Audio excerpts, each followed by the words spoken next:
night prayer group. We share these things to build up your faith. But a couple of weeks ago, I was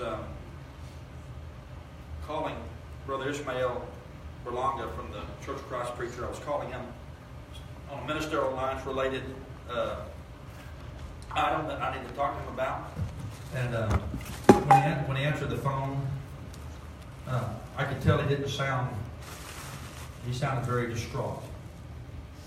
And he said, well, brother, I'm not going to be there this morning at Ministerial Alliance. I'm here in San Antonio at the hospital with my grandfather. It's not good. I could hear him just fighting back tears, and he said, I'm really close to my grandfather. He was the preacher in the family. I followed his steps.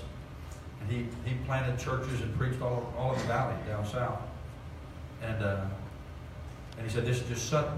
And they're not giving him much hope. And he said, it's just caught me by surprise.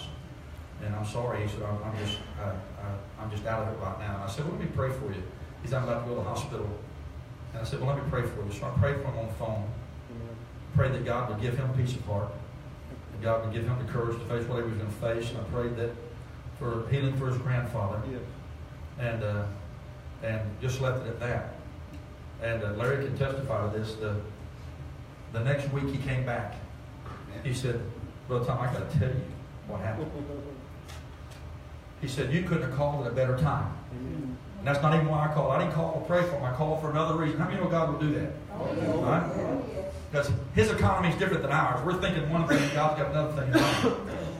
He called back and he said, your phone call was so precise at that moment, I needed to hear that.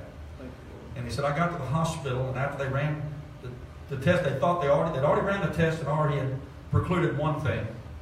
And he said they ran another test. It was a Baptist hospital in San Antonio. He said they ran a second test. And he said they came back in the room and they said, well, we've seen a miracle. They called the staff and nurses in there and those that had read the previous reports. MRI. And they said, look at this. And they saw 2 different MRIs. That's awesome. And he said that the staff started rejoicing. Amen. Also. Amen. So, God is good, isn't He? Yes, He is. Yes, He is. Yes, He is. Tom, I want to tell them about Bernice. Sure. Hallelujah. Bernice is Martha Burnham's daughter. And she had an incident with her scooter. And I was at Martha's, and so I was the first one to come to her aid. And it looked really bad. She was in such severe pain. There was no color except purple and pale. And so I started making phone calls, and she kept telling me, I feel like everything is broken. She says, this is big. This is not like the regular thing. So I called the brother and the sister, and Jane and Carl were there. Y'all were there, and we prayed with her. We prayed and we prayed. And in the natural, everything did appear broken. Because she was in such severe pain from 10 till about 2:30 or 3. And we were able to transfer her from her chair to her bed. That's how long it took. And it's too long to tell, but even in all that, God was in all of that. We were able to get medication for her and what have you. And I myself was not doing anything but with Jane and Carl just praying. Because her brother and her sister know what to do with her. And so they shipped her yesterday morning, and the x-rays, the MRI, the scan is showing no broken bones. Amen. Amen. Now, her feet don't reflect that. And it's all that we can see because everything else is wrapped. Her feet do not reflect that. So all I could tell her yesterday was, I tell you what, Bernice, let's just speak what they said. Let's just say, there are no broken bones. There are no broken bones. They said that there are no broken bones, and that's all you need to speak over your body. I said, because I believe your words will cause healing to your bones. And so she is like, oh my gosh, like 80% better. She is like 80% better. Amen. She's going to be transferring with help to the places that she needs to go and she needs to be. But anyway, I just call it a miracle. Amen. I just call it a miracle. When the one girl knows her bones, they're brittle, they break at night without her even knowing they're broken. And for her to say, this is so big, she had not been to the hospital, I think, seen this doctor in about 10 years. And she said, I got to go in the morning. This is big. And then it's not big. Amen. Because the scans showed no bones broken. Amen. So God is. Amen. Yes, He is. Yes, He is. Praise God. All the time. Amen. Hallelujah. Amen. The title of the message today is The Danger and the Blessing of Delays. The dangers and the blessings of delay. Deuteronomy chapter 8, verse 2. Deuteronomy chapter 8, verse 2 says, Do you remember how the Lord led you through the wilderness for all those 40 years, humbling you and testing you to find out how you would respond and whether or not you would really obey Him? I read that from the Living Bible. I like that translation. You know that God's plans for us are almost never immediately fulfilled. God's plans for us are almost never immediately fulfilled. There's usually a waiting period. Abraham had a dream of being the father of a great nation, and he waited 90 years before he was even told he was going to have a son. Noah had a dream of building an ark, but it took him 120 years before the rains came. The Israelites were brought out of Egypt and wandered around for 40 years before they went into the promised land, even though it's only a 2-week journey from Egypt to Israel.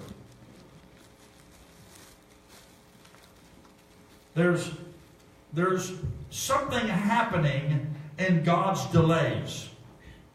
And make no mistake, God allows delays what appear. Well, they're not delays to God, they're delays to us.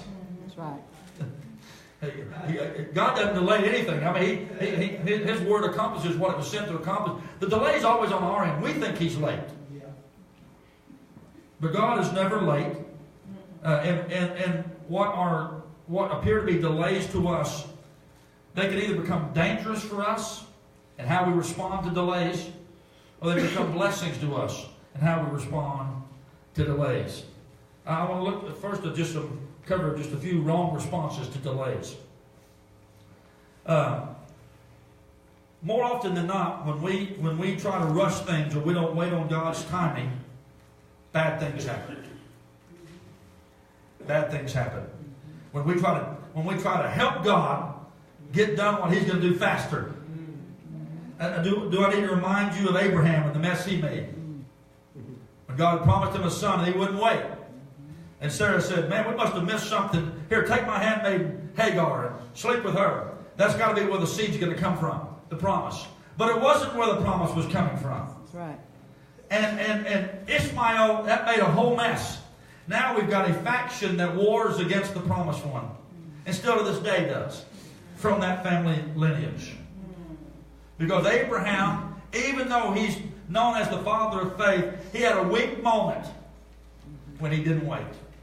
Why did he not wait? Because he was looking at the circumstance from the natural. Come on. He's looking at his wife. I mean, she didn't bear him any children all through her prime. And now she's up in her 80s.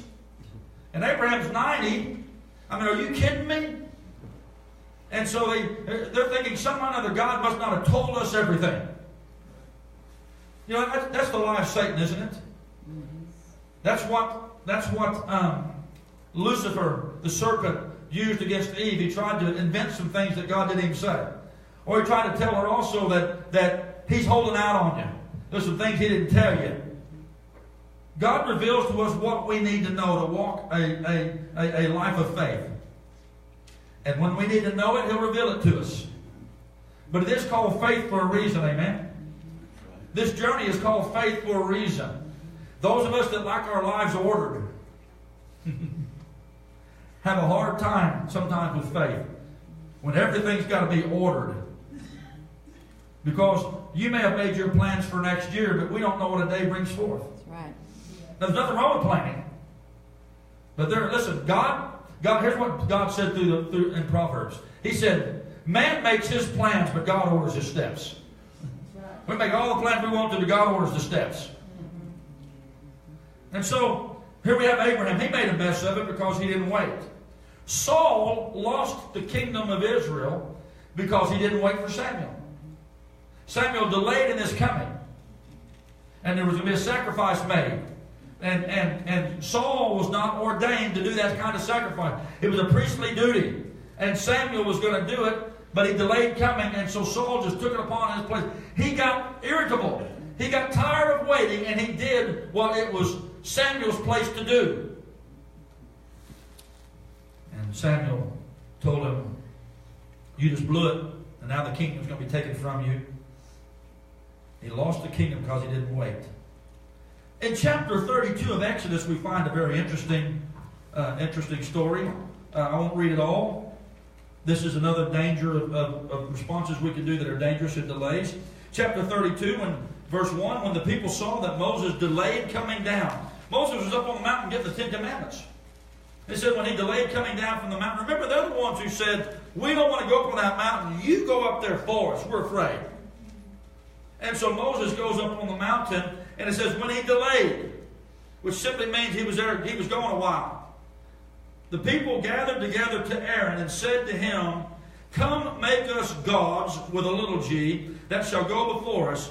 For as for this Moses, the man who brought us up out of the land of Egypt, we do not know what has become of him. In other words, we don't think he's coming back. It's been too long. God must have killed him. Or an animal killed him. He's not coming back. Make us a god. And the people are demanding of Aaron this. And Aaron, Moses' own brother, says, well, give me your jewelry. Give me your earrings. And he fashions in the fire a golden calf. And the anger of God on that mountain. Now Moses doesn't know what's going down in the valley. But God does. And he's telling Moses, I'm going to kill him. Moses said, no, don't kill him. Don't do that. You know, if you kill him, kill me. But then Moses goes down the mountain and sees what his brother did, and now he gets angry like God got angry. We can do some terrible things when we find ourselves waiting and impatient. We can find ourselves doing the wrong thing when we're impatient. Sometimes it can be something as simple as this. We think it's the time for this person to get saved, and we force it on them when they're not ready. That's right. And maybe we cause them to go in another year delay before they come back to Christ. We can say the right thing in the wrong moment. Right? That's right. Sometimes in the middle of a debate between a husband and wife, what you're thinking is not the right time to say it.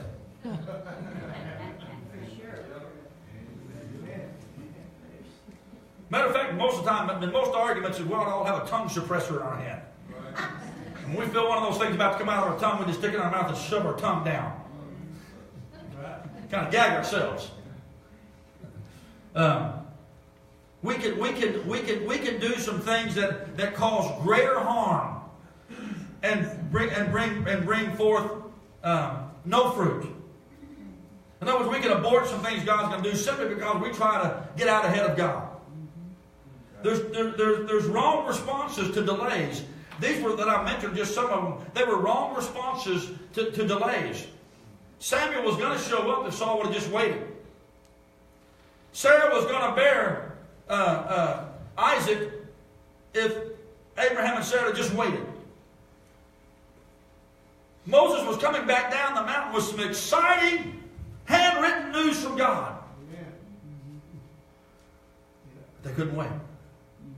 They had to have something visible to lead them. So often that's what we do. We think we got to have something that we can touch, see, feel, or hear. That when we're waiting to hear from God, we start, maybe we run here, we run there, we won't. Somebody just tell me something. We just wait. They that wait upon the Lord do what? Or mount up with wings as eagles, right? So there's wrong responses to delays. I just gave you a few. We could talk about more, but I want to stop there. What I want to do is kind of concentrate on is the good part. Here's the good part. Here's the reasons for delays. You want to hear them? Yes. Well, we just read one in Deuteronomy chapter 8, verse 2. As God is using this, He's using this 40 years, and what could have taken 2 weeks, but He's using these 40 years to prepare them, to test them, to get them ready. Listen, they're going to face an army of giants when they get to Canaan's land. Matter of fact, they spied them out very early in their journey. And they decided then they couldn't take them. Only 2 men, Joshua and Caleb, said, we can take these guys. Yeah, they're big and they're powerful, but we got God. Yeah. But remember the other 10 spies said no. So that meant they weren't ready to go in. When the mission work that Brother Larry's in Mexico, from time to time, where we're at, it's seasonal, if you will, but there's times it can be very dangerous. When the 2 cartels that meet right outside, their dividing line is right outside of San Fernando, and they fight over territory. And when they're in one of their wars with each other, it can be very dangerous. I mean, innocent people can get caught in crossfire. So if you're afraid to go down there, Larry will say that I'm not taking you if you're afraid. Right. If the Israelites who were afraid to go into the Canaan's land, they would not have conquered with fear leading them. So God said, you're not ready to go in. I've got the land ready, but you're not ready. So He used the 40 years to prepare. And we had a whole generation born and raised in that wilderness that when it came time, God said, they're ready and Joshua will lead them. Now we had some guys ready to take the land. And so preparation is number one. Reasons for delays. Preparations. Just like these Israelites, sometimes we are delayed. It's God's design. By God's design, we meet a delay. And He'll use the delay to prepare us. Amen. I've told you this a 1,000 times. Let me say it for 1,001st time. When I received the call of God to preach, and I knew it to be a pastor and to preach, I was ready the next week. I was thinking, okay, I got the calling. Lord, give me a church.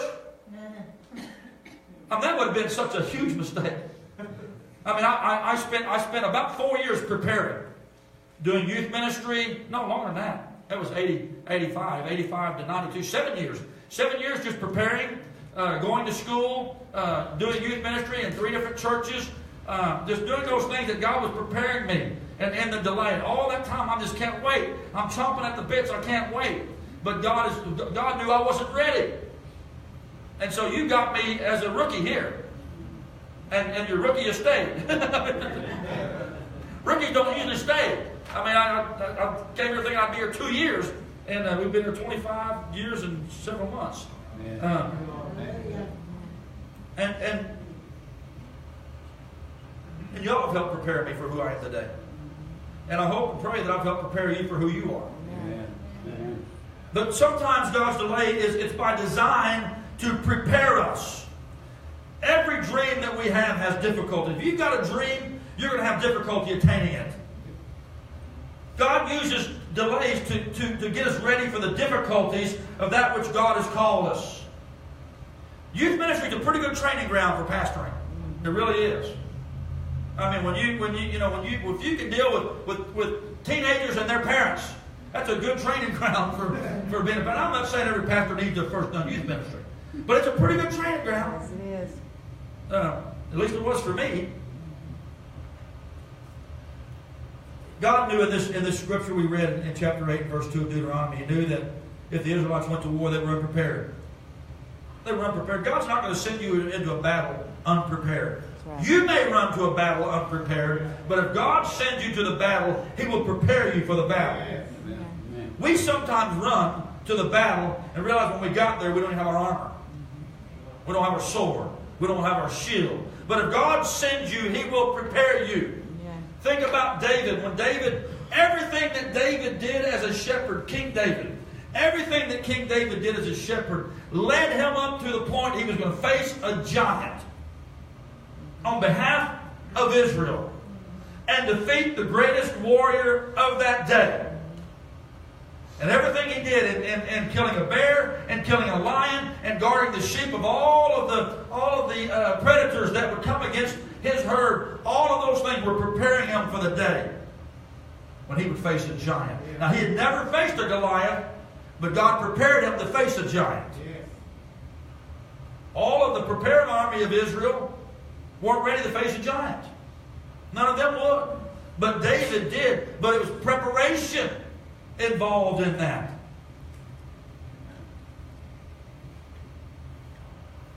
So that's the first reason for delays, to prepare us. Second reason for God's delays are testing us. God always uses delays to test us. Just as we read in chapter 8, Deuteronomy, verse 2, I led you through the wilderness for all these 40 years, humbling you and testing you to find out how you would respond. God is concerned how we respond to things. Amen? How we respond reflects what's in our heart. Our reactions to things are based upon what we have practiced. And he said, I've got to get you on the ball field and get you practicing. I'm not going to put you right in the game.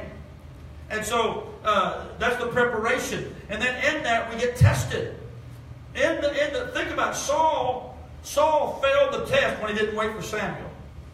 Abraham failed the test when he didn't wait for Sarah to receive the promised seed. Aaron and the people down in the valley failed the test when they didn't wait for Moses to come down. They failed it miserably.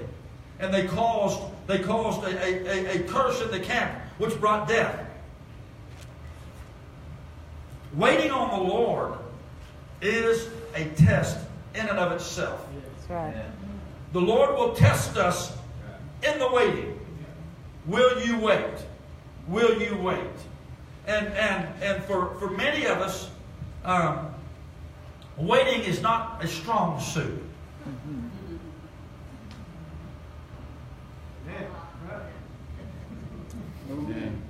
My wife can tell you that I will find any way I can to get out of traffic. I will turn down roads and weave here and weave there and get out and work my way around, and sometimes 10 miles out of the way. And then we'll get back on the highway, and Cindy goes, you think we saved any time? I don't know, but I didn't wait in that traffic. I know that. I mean, waiting doesn't come easy for us. That's why microwaves are in every house. That's why old-fashioned pressure cookers have been replaced with Instapots. Yes. Where you can pressure cook in about 17 minutes what used to take you several hours. That's why fast food restaurants are everywhere. I remember as a kid, I remember the first restaurant that McDonald's that came to our city, where you could drive up to this little speaker and not even get out of your car. I thought, wow. I know in the 50s you guys had the bellhops that roller skated up to your windows. I understand that. But man, in my town, I mean, fast food. I mean, you set it in the speaker, you roll around to the window, and it was ready. They had you a sack out. You didn't care that those patties had been cooked for 3 hours already. You just wanted it fast. Yeah. I mean, we want everything instant and fast. You remember internet when it first came out? Remember how long you'd wait on that first? You'd click on that thing and you'd watch that screen kind of. Yes. And if it was something you didn't want, you realize you clicked on the wrong button and you're trying to abort it, it wouldn't turn around. It just, you had to finish. Then you could kill it. You know, then we got faster internet. Then now we got fast internet. But it's going to get even faster. Thank you, Jesus. Thank you, Jesus. It's too slow. Telephone signals. Now the cell phones are just everywhere, and you know they're in competition to who can get the fastest media with coverage in their for their phones to work when they need media on their cell phones. I mean, we just want everything. We don't want to wait on anything. That's right. You know, Cynthia and I, when we went, I think Jane, y'all went to Europe too, didn't you, Sister Jane? When we went over there, my daughter warned me. We went on a vacation. She said, "Now, Dad, we're going to go out to eat, and please do not be in a hurry. You are not going to get your food fast. We're not going to wait on you fast. It's an experience. It's time to fellowship. And boy, was she right. We went out to eat in Germany, and it was like they took their time to sit you down, and then you sat down. You waited a long time just for somebody to say, what do you want to drink? Then you got your drink, then you waited a long time before they came and said, what do you want to eat? I mean, the whole process, I think, of just getting the order was 45 minutes. And you know, we're sitting there as Americans going, you know, but we're looking around and everybody else is at peace. They're just like, they're like enjoying it. That's because they had that drink before. Huh? It's because they had that drink they gave you before that we poured in the plant. Yeah, We you didn't poured drink the it. plant, yeah. We didn't drink You it. killed the plant. I killed the plant. I wasn't drinking it. I spilled it. But, you know, which has something to do with our weight. We eat so fast. You know, we love things fast. I mean, Marilyn and I, we got it. Honestly, because we both grew up in large families, and you better grab fast. If you wanted seconds, you better eat your first. Wasn't enough seconds for everybody, so we'll grab them fast. And so he will test us in delays. So two things: the delays are for preparation. Delays are for testing. All right. Now I want to give you 4 things on how to respond to delay. 4 things. This isn't a long message today, I promise. Finishing up right here. Here's how to respond to delay. Number 1, don't substitute for the promise. Whatever God has spoken to you, whatever is in His Word, whatever He has said to you, hold out for it. Amen. Some of you young ladies, you're already dreaming about a guy some of you guys are dreaming about a girl that's going to be a good Christian girl. Or you're dreaming about a good Christian guy that's going to be handsome, be all these things. And then you start dating and you just abort all those things. Hang on to it. Yes. What kind of man do you want for a husband? What kind of wife do you want for a wife? Hang on to that. Don't just settle for anything. The devil will tell you, the first thing coming along, ain't nobody else going to want you, grab it. Uh-oh. Don't substitute for the promise. In other words, don't settle for less. Settling for less got us an Ishmael. Settling for less got a golden calf. Settling for less got Saul's loss of the kingdom. So don't substitute for the promise. Number 2, and how to respond to delay. Don't fear. Keep trusting. Because when things are being delayed, we start doubting. That's right. We start getting fearful. Is it going to happen? Doubt begins to enter in. Fear begins to enter in. Don't doubt. Don't fear. Keep trusting, even in the waiting. Amen. Amen. Number 3. It's a big one. Don't complain. Uh-oh. You just killed it then. We just complained. Wow. See, if we're actually waiting on the promise of God, we shouldn't complain. That's right. Amen. That's right. Yes. That's right. If we're actually waiting, listen, Jesus despised the shame. He endured the suffering of the cross, and He despised the shame, but He didn't complain. Why? Because there was a joy that was set before Him. Amen. And the journey to that joy went through the cross, and went through scourging, and went through mocking. It included those things. Yes. Well, if He didn't do those things, then listen, His blood couldn't cleanse us, because He who knew no sin became sin for us. He took the beating for us. He took the cross for us. And so, don't complain. If we listen, that's what got the Israelites in trouble. That's how God knew they weren't ready, because their response to the delay in the wilderness was nothing but complaint after complaint after complaint after complaint. And God just said, you just keep complaining, you're just going to keep on remaining. That's right. As long as you can complain, you're going to remain. And the more they complain, the more they remain. And the more they complained, the more it showed what was in their heart. Because in their complaints, they kept referring back to Egypt. Well, in Egypt, at least we had this. In Egypt, at least we did this. In Egypt. God said, well, you're not ready for Canaan then. That's right. You're already desiring Egypt, so you're not ready for Canaan. Because where I'm taking you, going to take you, if you would prepare yourself, if you would pass this test, if you quit complaining, if you just wait, where I'm taking you, I already promised you, I promised your forefathers. That's why you got Joseph's bones you're carrying with you. I promised you a land flowing with milk and honey. I promised you houses that would already be built and prepared for you. I promised you vineyards that are already planted. You want to go back and work for somebody else? That's what you want? When I'm trying to take you someplace to experience something like you've never known. It's just a dream to you right now because you've never had that. Do you believe I can get you there? Amen.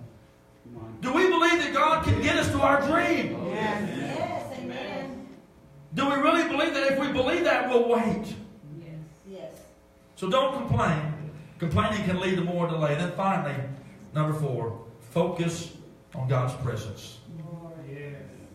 While you're waiting, just focus on His presence. That's why I chose that song we sang, I will worship while I'm waiting. I'll serve you while I'm waiting. In the wait, just focus on God. Focus on His presence. Begin to worship Him. Amen. Get into His Word. Use the waiting time for preparation. Use it to get in His presence. Journal. Write some things. Pray more. Whatever you need to do in the waiting. Don't just sit there and do nothing. My wife preached a message one time about that down in Mexico. About when you're waiting. You don't do nothing. It's not that you're doing nothing when you're waiting. We can be preparing. If we believe the promise is really, the dream that we've been promised is going to happen, then we ought to be getting ready for it. That's right. And so we use the waiting, preparing for that. And so focus on God's presence.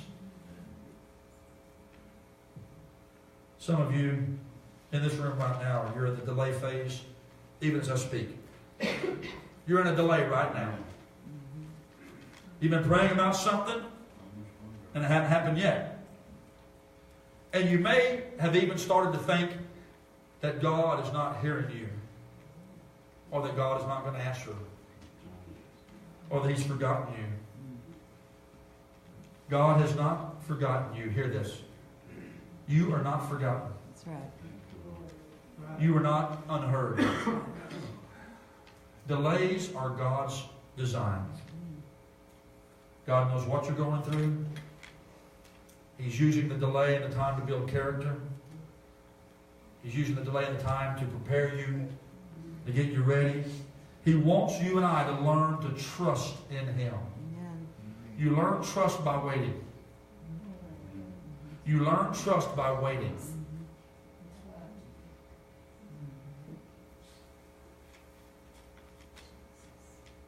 Some of you just need to hear before I close that you can still count on God. Amen. Yes. Amen. Don't discount Him. That's right. You can still count on Him. Yes. He has not forgotten you. He really hasn't. Yeah. There is a joy that comes in the morning. Yes, there is. They that wait upon the Lord shall renew their strength. That scripture from the prophet Isaiah even suggests to us that waiting drains our strength. They that wait on the Lord shall renew their strength. Amen. Amen. There is a strength that comes out of us when we're waiting. Just waiting. Just waiting. Just waiting.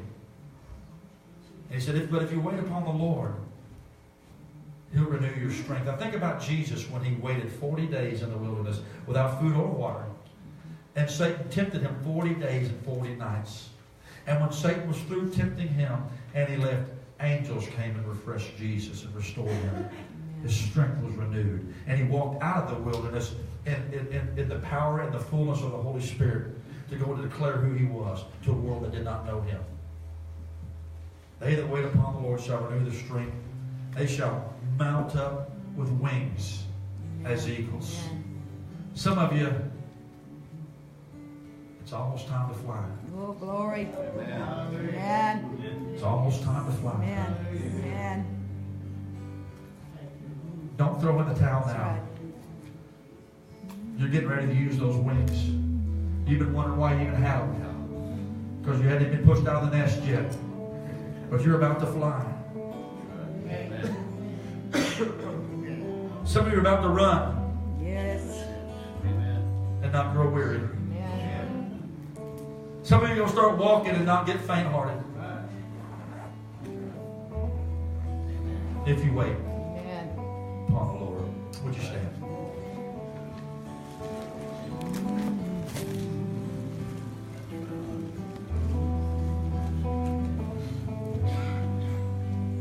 This message has maybe a response that I'm not exactly sure how you want to respond to it.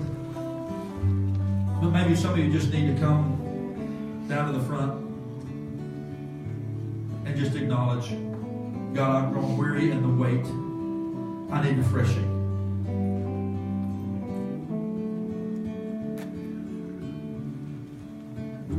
I've grown distraught and discouraged in the delay. I just need to be encouraged that, God, you're still with me. I can still count on you. Hallelujah. Come, let's have some prayer here.